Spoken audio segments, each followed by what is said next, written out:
का हमारा टॉपिक है प्रोबेबिलिटी, इसको हिंदी में कहते हैं प्रायिकता। ये हमारा पार्ट 1 है।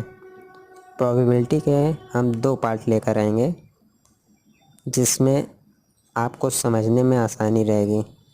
तो चलिए शुरू करते हैं। पहले तो हम ये समझने की कोशिश करते हैं कि प्रोबेबिलिटी होता क्या है। तो जो यूपी बोर्ड के स्टूडेंट्स हैं उनके लिए डेफिनेशन ये है और अदर स्टूडेंट्स के लिए डेफिनेशन ये है। तो किसी भी घटना के घटित होने की संभावना ही प्रोबेबिलिटी कहलाती है। और इंग्लिश मीडियम के स्टूडेंट्स के लिए ये है कि the probability of an event is a measure of likelihood that the event will occur. यानी प्रोबेबिलिटी को समझने की सबसे सिंपल डेफिनेशन हमने आपको बताई है। अभी आपको पता है डेफिनेशन से समझ में नहीं आया होगा, लेकिन इसके एग्जांपल्स जब हम करेंगे तो आपको श्योर है कि समझ में ज़रूर आएगा। इसलिए आप वीडियो को लास्ट तक ज़रूर देखिएगा और डेफिनेटली आपको प्रोबेबिलिटी, जो कि इतना कठिन टॉपिक लगता है, वो आपको ज़रूर समझ में आएगा। तो it's denoted by P. P यहाँ पर पी का मतलब होता है प्रोबेबिलिटी और ई का मतलब होता है, या आप एक्सपेरिमेंट कह लें या इसको आप इवेंट कह सकते हैं। तो प्रोबेबिलिटी ऑफ एक्सपेरिमेंट, तो इसका फार्मूला होता है प्रोबेबिलिटी ऑफ एक्सपेरिमेंट यानी number of favourable outcome and total number of favourable outcome. यानी जो घटना घटित होने वाली है वो उसकी संभावनाएं कितनी है और टोटल उस घटना की संभावना कितनी है। अब हम लोग कुछ इम्पॉर्टेंट पॉइंट्स जान लेते हैं कि प्रोबेबिलिटी के इम्पॉर्टेंट पॉइंट्स क्या क्या होते हैं। जैसा कि इसमें दिया है कि प्रायिकता का मान कभी 1 से ज़्यादा नहीं हो सकता और कभी भी 0 से कम नहीं हो सकता। The probability value can never be greater than 1 and less than 0। यहाँ पर हमने उसको बताया हुआ है कि प्रोबेबिलिटी जो होती है किसी भी एक्सपेरिमेंट की, वो हमेशा 0 से ग्रेटर देन होती है और 1 से लेस देन होती है या इक्वल टू होती है। यानी 0 से या तो बड़ा होगा मान या इक्वल होगा, या तो 1 से छोटा होगा या उसके इक्वल होगा। यहाँ पर इसका ये सेकंड पॉइंट दिया है कि प्रायिकता का मान कभी ऋणात्मक नहीं हो सकता। The value of probability can never be negative, यानी निगेटिव नहीं होगा। 0 हो सकता है और या 0 के इक्वल हो सकता है, लेकिन कभी भी निगेटिव नहीं हो सकता। अब कितने टाइप के इसमें क्वेश्चंस बनते हैं तो वो भी हम डिस्कस कर लेते हैं। कि पहला है इसमें पासे को उछालने से संबंधित। वैसे तो बहुत सारे टाइप के इसमें क्वेश्चंस बनते हैं, लेकिन जो इम्पोर्टेंट है वो हमने यहाँ पर बताए हुए हैं। कि हो सकता है आपको डाइस से रिलेटेड क्वेश्चंस मिल जाएं, हो सकता है आपको यहाँ पर कॉइन से रिलेटेड यानी सिक्के को उछालने से संबंधित क्वेश्चन मिल जाए, हो सकता है आपको ताश की गड्डी से कहे पत्ता निकालना, तो उससे यानी कार्ड ड्रॉन रैंडमली, अचानक किसी ताश की गड्डी से कोई एक पत्ता निकालने से रिलेटेड क्वेश्चंस मिल सकते हैं। और हो सकता है कि आपको कोई थैले से गेंद निकालने से संबंधित आपको कोई एक क्वेश्चंस मिल सकते हैं। तो सबसे पहले हम बात कर लेते हैं डाइस रिलेटेड क्वेश्चंस की।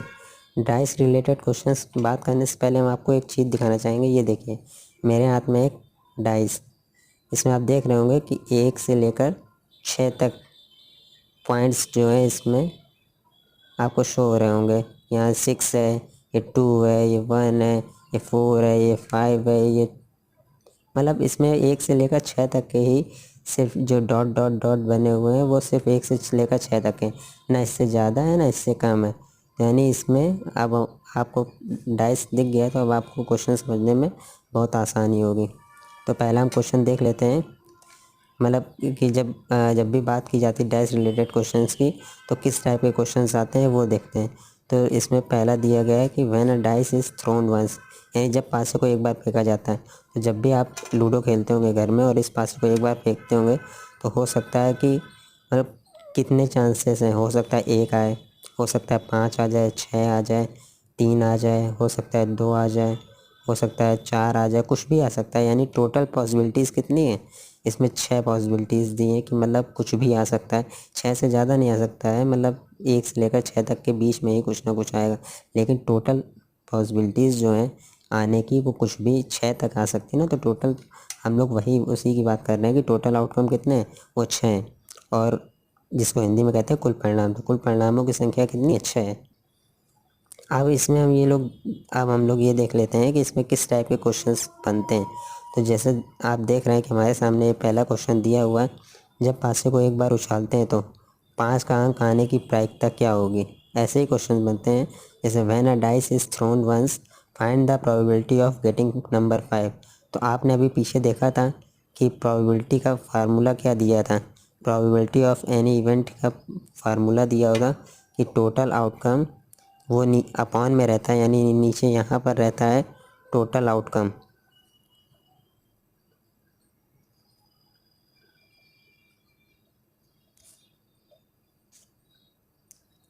ये अपॉन में रहता है और ऊपर क्या रहता है, ऊपर रहता है फेवरेबल।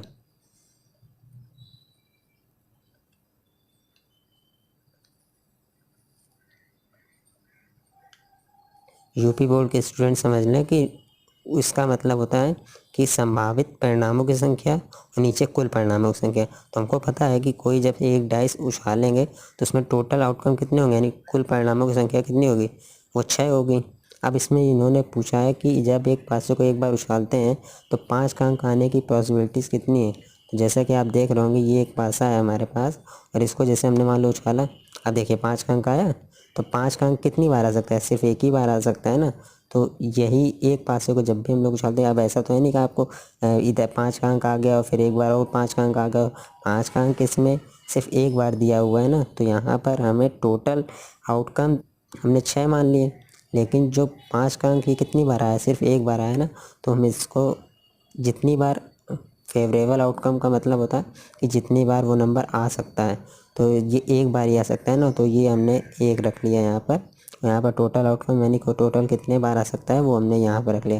तो यानी इसका आने प्रायिकता का मान क्या होगा, 1/6 होगा, यानी प्रोबेबिलिटी इस क्वेश्चन की क्या होगी, 1/6। अब हमारे सामने ये दूसरा क्वेश्चन कह रहा है कि एक पासे को उछालो और 2 से बड़ा अंक आने की प्रोबेबिलिटी। यानी हो सकता है कि हम एक पासे को उछालें और उसमें 2 से बड़ा अंक आए। तो यानी हम जानते हैं कि पासे में कितने अंक होते हैं, 1 होता है, 2 होता है, 3 डॉट होते हैं, 4 डॉट होते हैं, 5 डॉट होते हैं, 6 डॉट होते हैं। 6 से ज़्यादा तो होते नहीं। तो कह रहा है 2 से बड़ा अंक, यानी 2 है, 2 से बड़ा अंक हो सकता है 3 आ जाए, हो सकता है 4 आ जाए, हो सकता है 5 आ जाए और हो सकता है 6 आ जाए। तो यानी हमारे जो हमें पता है कि एक पासे को उछाला जाता है तो टोटल जो आउटकम है वो कितने हैं, हमें वो तो याद ही रखना है, वो तो हमेशा फिक्स रहेगा कि जब भी एक पासे को उछाला जाता है तो टोटल जो आउटकम रहते हैं वो 6 रहते हैं।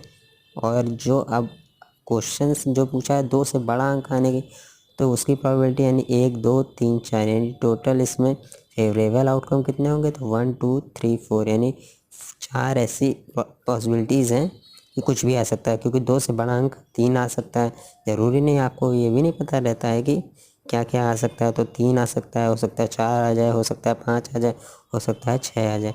तो 4 ऐसी पॉसिबिलिटीज़ हैं कि कुछ भी आ सकता है। तो हम लोग इसको क्या लिखेंगे, 4/6। अब 4/6 को कट कर लेंगे तो 2 2 जा 4 और 2 3 जा 6। तो यानी इसका सही आंसर क्या है, 2/3 है। अब हम अगला क्वेश्चन डिस्कस करेंगे। अगला क्वेश्चन है, कह रहा है ऑड नंबर आने की प्रोबेबिलिटी क्या होगी, यानी विषम अंक। ऑड को हिंदी में कहते हैं विषम अंक। तो विषम अंक जैसा जानते हैं आप कि ऐसा नंबर जो 2 से डिवाइडेड ना हो, यानी जिसमें 2 का भाग ना जाए। तो हम जानते हैं पासे पे कितने अंक होते हैं, 1 2 3 4 5 6।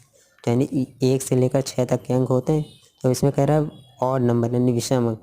तो हो सकता है 1 जो है वो भी विषम है, 2 है वो भी 3 है वो भी विषम है, 5 है वो भी विषम है। यानी टोटल पॉसिबिलिटीज़ क्या है, अगर 1 आ गया तो भी आप जीत जाएंगे, 3 आ गया तो भी आप जीत जाएंगे, 5 आ गया तो भी आप जीत जाएंगे।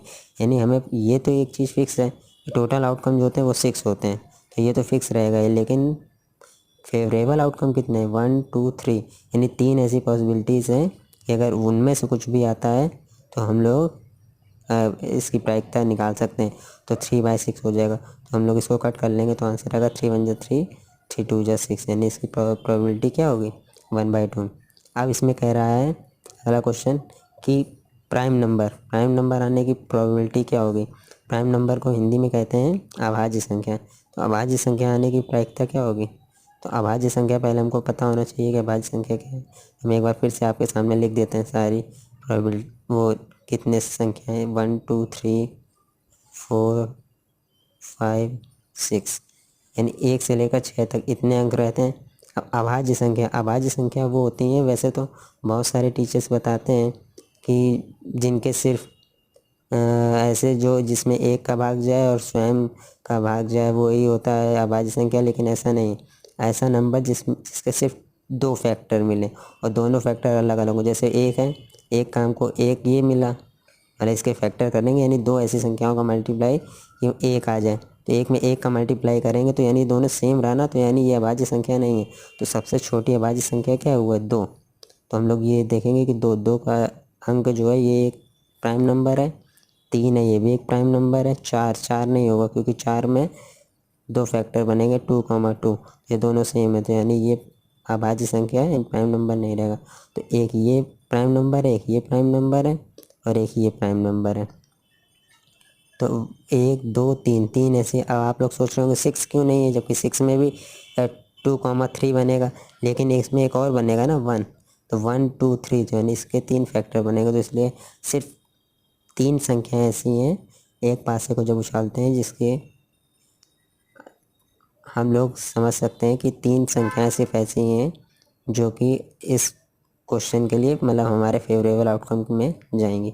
तो टोटल इसमें जो पॉसिबिलिटीज़ हैं वो तो हमें पता है, यानी टोटल आउटकम जो है वो 6 रहेंगे, लेकिन जो फेवरेबल आउटकम है वो 2 है, 3 है, 5 है, यानी 3/6। तो इसको कट करेंगे तो इसका भी आंसर 1/2 आएगा। अब इसमें नेक्स्ट क्वेश्चन पूछ रहा है हमसे कि 6 से छोटा अंक आने की प्रोबेबिलिटी क्या होगी। तो 6 से छोटा अंक यानी 1 आ सकता है, 2 आ सकता है, 3 आ सकता है, 4 आ सकता है, 5 आ सकता है। 6 नहीं आएगा क्योंकि 6 तो वो बड़ा हो जाएगा ना। तो 6 से छोटा अंक यानी ये अगर आ गया, ये आ जाए, ये आ जाए, ये आ जाए, ये आ जाए, इनमें से कुछ भी आ जाएगा तो वो हमारी प्रोबेबिलिटी हो जाएगी, वही इसका इस क्वेश्चन का आंसर होगा। तो हमें पता है टोटल आउटकम कितने होते हैं, 6 होते हैं, लेकिन फेवरेबल आउटकम अगर 1 आ जाए, 2 आ जाए, 3 आ जाए, 4 आ जाए, 5 आ जाए, तो इसकी नंबर्स कितनी, टोटल संख्या कितनी 1 2 3 4 5, इन 5 ऐसी संख्याएँ हैं कि अगर उनमें से कुछ भी आ सकता है तो यही हमारा क्वेश्चन का आंसर होगा। तो इस क्वेश्चन का आंसर क्या होगा 5/6, यानी 5/6 इस क्वेश्चन की प्रोबेबिलिटी है। अब हम लोग बात करेंगे जब 2 पासे एक साथ फेंके जाते हैं। तो जब 2 पासे एक साथ फेंके जाएंगे तब क्या होगा, जैसे हमें पता है कि एक पासे को एक साथ फेंको तो 6 पॉसिबिलिटीज़ होती हैं, यानी टोटल जो आउटकम होते हैं वो 6 होते हैं। कुल संभावित परिणामों की संख्या 6 होती है, लेकिन हर बार थोड़ी ना आपसे कहेगा कि सिर्फ एक पासे को फेंका जाता है। कभी ना कभी आपसे क्वेश्चन चेंज करेगा और पूछेगा कि 2 पासे जब एक साथ फेंके जाते हैं तो हमें याद रखना है कि टोटल आउटकम जो होते हैं वो 36 होते हैं। और कैसे होते हैं, क्योंकि देखिए जब आपने मान लीजिए पासा फेंका तो एक पासे में 1 आया और दूसरे वाले में भी 1 आया, यानी जिसको हम लोग हिंदी में कहते हैं पाव। तो जब ये पाव है तो जैसे हम लोग मान लो हमने पासा फेंका और पासा फेंकने के बाद हो सकता है कि पाव आ जाए हमारे इस पासे में, दूसरा पासा फेंका उसमें भी पाव आ जाए, तो वो एक आउटकम हो जाएगा। हो सकता है पहले में पाव आए दूसरे में 2 आए, हो सकता है पहले में पाव आए दूसरे में 3 आ जाए, हो सकता है पहले में पाव आए दूसरे में 4 आ जाए, हो सकता है पहले में पाव आए दूसरे में 5 आ जाए, हो सकता है पहले में पाव आए दूसरे में 6 आ जाए। तो यानी हम लोग उस हिसाब से देखेंगे कि टोटल 1 2 3 4 5 6 इस रो में 6 6 6 6 6, यानी इतनी सारी पॉसिबिलिटीज़ हैं कि जब हम लोग 2 पासे एक साथ फेंकते हैं तो हो सकता है कि 3 आ जाए, एक में 1 आए, हो सकता है 4 आए, एक में 3 आए, हो सकता है एक पासे में 5 आए दूसरे में 5 आए, हो सकता है एक में 6 आए, एक में 4 आए। तो इतनी सारी पॉसिबिलिटीज़ हैं, यानी ये टोटल कितने नंबर हैं, ये टोटल है 36 यानी टोटल आउटकम की नंबर्स हैं। टोटल आउटकम यानी कुल संभावित परिणाम जब 2 पासे एक साथ उछाले जाते हैं तो 36 हैं। अब इसमें किस टाइप के क्वेश्चंस बन सकते हैं उनके बारे में हम लोग बात करेंगे। A pair of dice thrown once, यानी जब 2 पासों को एक साथ फेंका जाता है तो किस टाइप के क्वेश्चंस बन सकते हैं। तो पहला क्वेश्चन हमने ले लिया है कि गेटिंग सेम नंबर, यानी 2 पासे एक साथ फेंको और दोनों में समान अंक आने की प्रायिकता क्या होगी। इस टाइप का क्वेश्चन करने के लिए हम लोग फिर से वापस वहीं पीछे जाते हैं। ये देखें जैसे अभी आपने देखा होगा एक क्वेश्चन पूछा गया है कि गेटिंग सेम नंबर, तो अब हमको ये देखना है कि सेम नंबर कहाँ कहाँ पर है। तो हमें पता है कि टोटल आउटकम्स 36 हैं, लेकिन सभी में सेम नंबर थोड़ी ना है।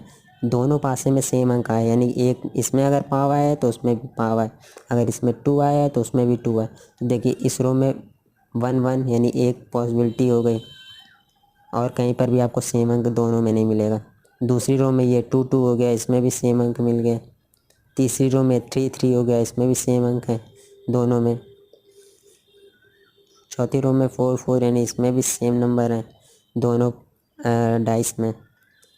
इसमें 5 5 और इसमें 6 6, यानी टोटल 1 2 3, ये 4, ये 5 और ये 6, यानी टोटल 6 पॉसिबिलिटीज़ ऐसी हैं जिसमें दोनों डाइस एक साथ फेंके जाएंगे और उसमें सेम नंबर मिलेगा। तो इस क्वेश्चन का हम लोग जो लगाएंगे, इस क्वेश्चन का आंसर जो हमने क्वेश्चन हमको दिया हुआ है, तो इस क्वेश्चन का हम लोग आंसर क्या करेंगे कि हमको पता है कि टोटल फेवरेबल आउटकम 6 है, लेकिन टोटल आउटकम कितने 36। इसको हम लोग कट कर लेंगे तो यहाँ पर आएगा 6 1 जा 6, 6 6 जा 36, यानी इस क्वेश्चन का आंसर क्या होगा 1/6। अब हम लोग दूसरा क्वेश्चन देख लेंगे कि गेटिंग इवन नंबर, यानी सम संख्या आने की प्रायिकता है, यानी दो पास एक साथ फेंके जाते हैं और दोनों में सम संख्या, यानी सम संख्या वो होती है या इवन नंबर उन्हें कहते हैं जिसमें 2 से डिवाइड हो जाए पूरा पूरा। तो अब हम लोग फिर से वहीं पीछे देख लेंगे आकर। ये बार बार मैं आपको इसलिए दिखा रहा हूँ ताकि आपको क्वेश्चन करने में आसानी रहे। तो अब हम लोगों ने देखा है कि गेटिंग एवन नंबर मतलब सम संख्या। तो सम संख्या देखिए दोनों में सम संख्या है, तो ये तो सम संख्या है नहीं इसमें, यानी इवन नंबर है नहीं, और दोनों में होना चाहिए। तो ये देखिए एक ये हो गया, एक ये ऑड है, ये हो गया 2, ये हो गया 3, दोनों इवन नंबर हैं, 3 हो गए, दोनों में होना चाहिए इवन। ये हो गया 4, ये हो गया 5, ये हो गया 6, और इसमें दोनों में इवन तो है नहीं, दोनों में इवन तो है नहीं, दोनों में इवन होना चाहिए। हाँ, ये हो गया 7, ये हो गया 8 और ये हो गया 9, यानी टोटल हम लोगों के फेवरेबल आउटकम कितने हुए 9। तो इसकी प्रोबेबिलिटी क्या होगी, यानी टोटल फेवरेबल आउटकम हुए 9, यानी कुल संभावित परिणामों की संख्या 36 हुई, लेकिन जो हम लोगों के फेवरेबल आउटकम है, यानी हम लोगों के जो परिणाम हैं जो उनके बारे में हम लोग देखना चाह रहे थे, उनकी संख्या है 9, तो 9/36 हो जाएगा। तो इसको लोग कट कर लेंगे, अगर 9 1 जा 9, 9 4 जा 36, यानी इसकी प्रोबेबिलिटी क्या हुई 1/4। देखिए कितने आसानी से सारे क्वेश्चन होते जा रहे हैं। अब इसमें अगला क्वेश्चन हमसे पूछ रहा है कि getting the sum of both of dice as 11, यानी दोनों पास एक साथ उछाले जाए और अंकों का योग उसमें 11 आने की प्रायिकता है। यानी अगर इसमें इस वाले पासे में अगर 5 आया है तो उसमें 6 आना चाहिए। तो यानी ऐसे ही हम लोगों को देखना है कि getting the sum of both of dice as 11, यानी 11 का अंक आने की पॉसिबिलिटीज़ कितनी हुई। तो अब हम लोग यहाँ पर देखेंगे कि इसमें 11 का अंक कैसे आ सकता है। देखिए 1 1 ये 2 हुआ, 2 1 3 हुआ, यानी मैक्सिमम क्या होगा 1 6 7 हुआ इसका सम। मैक्सिमम यहाँ पर सम हो जाएगा 8, मैक्सिमम सम होगा 9, यहाँ पे 10 होगा मैक्सिमम, यहाँ पे 11। हाँ, तो इसमें कह रहा है जो getting the sum of both of dice 11, तो 11 का अंक आने की पॉसिबिलिटी कितनी हुई। देखिए यहाँ पर ही हमको पहला एक ऐसा नंबर पेयर मिला है जहाँ पर सम जो है वो 11 मिला है। अब इसके बाद देखिए और कहीं मिल रहा है, और कहीं मिल रहा है, और कहीं मिल रहा है, ये 10 है। ये देखिए ये दूसरा पेयर हमको ऐसा मिला कि जिसका सम कितना 11, 6 5 11। तो हमसे क्वेश्चन उसने यही पूछा था कि कह रहा था कि जो अंकों का योग है, यानी सम ऑफ बोथ ऑफ डाइस वो क्या हो एज 11, वो 11 हो। तो हमने ये देखा कि इसमें जो एक पॉसिबिलिटी ये और दूसरी पॉसिबिलिटी ये, तो हम लोग यानी दो ही पॉसिबिलिटीज़ हैं, तो हमें पता है टोटल आउटकम कितने लिखे जाते हैं, वो तो फिक्स रहते हैं 36, और लेकिन पॉसिबिलिटी कितनी हुई वो 2 हुई। तो इसको हम लोग कट कर लेंगे, तो इसका आंसर क्या आएगा 2 1 जा 2 और 18 2 जा 36, यानी इसकी प्रोबेबिलिटी कितनी हुई 1/18। अच्छा एक चीज़ आप देख रहे होंगे कि अभी तक कहीं पर भी प्रोबेबिलिटी का मान 1 से ज़्यादा नहीं आया। चाहिए देखिए, चाहिए देखिए, चाहिए देखिए, कहीं पर भी प्रोबेबिलिटी का मान 1 से ज़्यादा नहीं आया। अब ये हमसे अगला क्वेश्चन कह रहा है कि getting the sum of both of dice more than 10, यानी अंकों का योग 10 से अधिक आने की प्रायिकता क्या होगी। अंकों का योग यानी दोनों में जो अंक आएंगे, यानी जब 2 पासे फेंके जाएंगे तो अंकों का योग 10 से अधिक आने की प्रोबेबिलिटी। तो 10 हमें पता है कि 69 9 है, 9 के बाद यहाँ से चालू होगा तो 6 4 10 हो गया। अब 10 से अधिक मैक्स ये 6 4 10 यानी ये तो यहाँ तक 10 है, 10 से ज़्यादा है तो 10 से ज़्यादा 5 3 8 5 4 9 5 5 10 5 6 5 11। तो एक ये पॉसिबिलिटी है 6 1 7 6 2 8 6 3 9 6 4 10 6 5 11। एक ये हो गई, एक ये प्रोबेबिलिटी हो गई, एक ये प्रोबेबिलिटी हो गई, यानी 3 पॉसिबिलिटीज़ ऐसी हो गई कि जहाँ पर सम जो है वो डाइस में जो आएगा वो मोर देन 11 है, मोर देन 10 है। तो हम लोगों ने देखा कि 6 5 11 6 5 11 6 6 12, यानी 3 पॉसिबिलिटीज़ ऐसी हैं जहाँ पर जो सम है वो क्या है 10। तो यहाँ पर 3 पॉसिबिलिटीज़ बनी थी और 3 पॉसिबिलिटीज़ जो ऐसी थी जिनमें सम जो था वो 10 से मोर देन था, और टोटल आउटकम हमें पता है 36 रहते हैं। तो 3/36 कर दिया तो आंसर क्या है इसका 1/12 आया। अब ये तो रही थी डाइस की बात। अब हम लोग बात कर लेते हैं कॉइन से रिलेटेड क्वेश्चंस की। तो जैसा कि आप देख रहे होंगे कि मेरे हाथ में इस वक्त 1 रुपये का सिक्का है, बहुत ही प्यारा सा और बहुत ही छोटा सा सिक्का है। शायद अब ये मार्केट में चलते भी नहीं हैं, लेकिन हमें इससे कोई लेना देना नहीं है, हमें सिर्फ यहाँ पर क्वेश्चन समझने हैं। तो जैसा कि आपको पता है कि इस जो ये कॉइन है इसमें ये साइड जो है इसको हम लोग कहते हैं टेल, और ये साइड जो है इसे हम लोग क्या कहते हैं हेड कहते हैं। तो इसमें सिर्फ टोटल जो आउटकम है या जिन्हें कहते हैं आउटकम, कुल संभावित परिणाम जिसे कहते हैं टोटल पॉसिबिलिटीज़ हैं, वो क्या हो सकते हैं, सिर्फ 2 ही हो सकते हैं। तो अब इससे रिलेटेड कैसे क्वेश्चंस आते हैं, तो अब जब कहा जाता है when coin is thrown once, जब सिक्के को एक बार उछाला जाता है तो जाहिर सी बात है उस पर या तो हेड आएगा या टेल आएगा। तो टोटल आउटकम जो हमें है वो सिर्फ 2 होते हैं, वो तो हमें पता ही है। अब इसमें क्वेश्चंस किस टाइप के बन सकते हैं उसके बारे में बात कर लेते हैं। तो हो सकता है कि आपसे कहा जाए, तो इसमें जो मेरे से पहला है फर्स्ट टाइप का क्वेश्चन की बात की गई है कि इसमें हेड आने की प्रोबेबिलिटी क्या है। तो हमें पता है कि जब भी हम लोग 1 रुपये का जो कॉइन है इसको जब हम लोग उछालेंगे तो हो सकता है कि 2 ही पॉसिबिलिटीज़ है, जाहिर सी बात है। तो 1 रुपये के कॉइन को जब उछालेंगे और उसमें हेड आ जाए तो उसकी पॉसिबिलिटीज़ कितनी है, मतलब एक ही आ सकती है, एक ही बार हो सकता है कि हो जाए इसमें हेड आए। और लेकिन टोटल हमें पता है आउटकम कितने हैं, वो 2 है। तो यानी इसका आंसर क्या आएगा, हेड आने की प्रोबेबिलिटी जो भी है वो 1/2 इसका आंसर आएगा। अब इसमें दूसरा सेकंड क्वेश्चन क्या है कि when a coin is thrown once, उसमें ऊपर टेल आने की प्रोबेबिलिटी क्या होगी। तो हमें पता है कि टोटल आउटकम जो है वो 2 है और उसमें टेल कितनी बार आ सकता है, एक बार। तो इसका आंसर क्या आएगा 1/2, यानी इसकी प्रोबेबिलिटी क्या होगी 1/2 हो जाएगी। तो आज हम लोग पार्ट 1 में सिर्फ इतना ही डिस्कस करेंगे। अभी इसका मैं दूसरा पार्ट भी बहुत जल्द लेकर आऊँगा जिसमें बॉल्स से रिलेटेड क्वेश्चंस होंगे एंड कार्ड से रिलेटेड क्वेश्चंस होंगे। तो आपको जाहिर सी बात है पूरा का पूरा प्रोबेबिलिटी जो आपको इतना कठिन टॉपिक लगता है वो समझ में आएगा। तो दोस्तों अभी जैसा कि आपने देखा कि मेरे पास ना ही मेरे बोल्ड था ना ही मार्कर था, लेकिन इस लॉकडाउन में मैंने फिर भी कॉपी एंड पेन के थ्रू मैंने आपको अपना बेस्ट देने की कोशिश करी है। तो आशा करते हैं कि आपको ये वीडियो पसंद आया होगा। तो अगर ये वीडियो पसंद आए तो आप इसको लाइक ज़रूर करिएगा। अगर कुछ भी इशू हो किसी भी क्वेश्चन से रिलेटेड तो आप कमेंट ज़रूर करिएगा। एंड सबसे इम्पॉर्टेंट बात अपने दोस्तों में शेयर ज़रूर करिएगा, क्योंकि अगर आप ये वीडियो शेयर करेंगे तो जाहिर सी बात है कि वो भी क्वेश्चंस लगाएंगे और उनको भी कोई ना कोई प्रॉब्लम ज़रूर होगी, तो आपस में डिस्कस ज़रूर करेंगे। और डिस्कस करने से ना अभी वो जो क्वेश्चंस होते हैं, कहते हैं ना कि जितने ज़्यादा मैथ जो है वो प्रैक्टिस से ही आती है। तो जितना ज़्यादा मैथ लगाएंगे आप लोग उतना ही आप लोगों को समझ में आएगी। तो आज के लिए इतना ही। जय हिंद।